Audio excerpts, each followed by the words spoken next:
बिस्मिल्लाहिर्रहमानिर्रहीम। हज़रत आदम अलैहिस्सलाम की कहानी इंसानी तारीख़ की शुरुआत की कहानी है जो निहायत सबक आमोज़ और ईमान अफरोज़ है। ये कहानी कुरान पाक और इस्लामी तालीमात में बयान की गई है जो हमें इंसान की तख्लीक, इसके मकसदी हयात और अल्लाह ताला की बेपनाह हिकमत और रहमत के बारे में आगाह करती है। हज़रत आदम अलैहिस्सलाम की तख्लीक। अल्लाह ताला ने ज़मीन से मिट्टी ली और इसे मुख्तलिफ रंगों, खुशबुओं और खुसूसियात के साथ गूंधा। इस मिट्टी से अल्लाह ताला ने हज़रत आदम अलैहिस्सलाम को बनाया।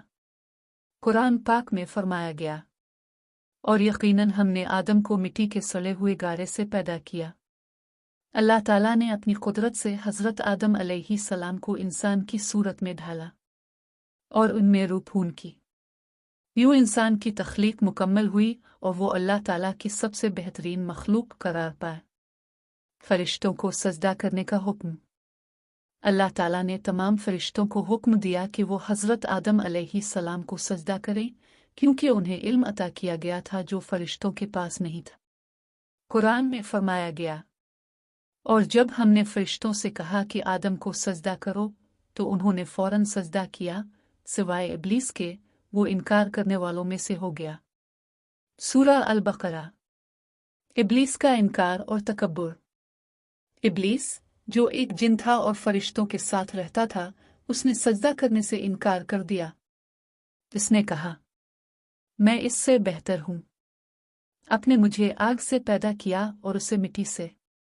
सूरा अल-अराफ। इब्लीस के तकब्बुर और नाफरमानी की वजह से अल्लाह ताला ने इसे अपनी रहमत से निकाल दिया और क़यामत तक के लिए इस पर लानत कर दी। जन्नत में रहाइश और आजमाइश। अल्लाह ताला ने हज़रत आदम अलैहिस्सलाम और उनकी बीवी हज़रत हव्वा को जन्नत में रहने की इजाज़त दी और उन्हें हर किस्म की नेमतें अता की। अल्लाह ने फरमाया, ए आदम, तुम और तुम्हारी बीवी जन्नत में रहो और जहाँ से चाहो खाओ, मगर इस दरख्त के करीब न जाना, वरना तुम जालिमों में से हो जाओगे। सूरा अल-बकरा। इब्लीस का धोखा। इब्लीस ने हज़रत आदम और हज़रत हव्वा को बहकाया और वसवसे डाले कि अगर वो ममनुआ दरख्त का फल खाएंगे तो उन्हें दायमी ज़िंदगी मिलेगी। चुनांचे शैतान के फ़रेब में आकर दोनों ने वो फल खा लिया। जैसे ही उन्होंने हुक्म उदूली की, इनके जिस्म से जन्नत का लिबास उतर गया और वो शर्मिंदा हो गए। तौबा और बख्शिश।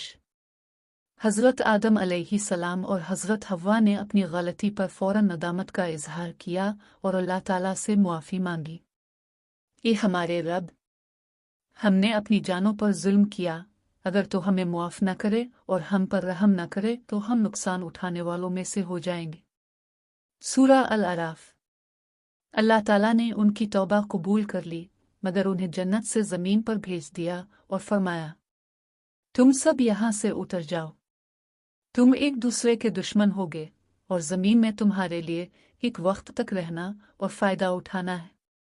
सूरा अल-बकरा। ज़मीन पर ज़िंदगी का आगाज़। हज़रत आदम अलैहिस्सलाम ज़मीन पर अल्लाह के पहले नबी बने और इंसानों को अल्लाह की इबादत और हिदायत की तरफ बुलाने का काम किया। उन्होंने अपनी औलाद को अल्लाह की बंदगी, हक़ व बातिल की तमीज़ और ज़िंदगी गुजारने के उसूल सिखाए। हज़रत आदम अलैहिस्सलाम का पैगाम। हज़रत आदम अलैहिस्सलाम की कहानी हमें सिखाती है कि अल्लाह की नाफरमानी गुमराही की तरफ ले जाती है। तौबा और अल्लाह की रहमत इंसान को दोबारा इज़्ज़त और मकाम दिला सकती है। शैतान हमेशा इंसान को गुमराह करने की कोशिश करता है, इससे बचना ज़रूरी है। ये कहानी हमें याद दिलाती है कि हम ज़मीन पर आज़माइश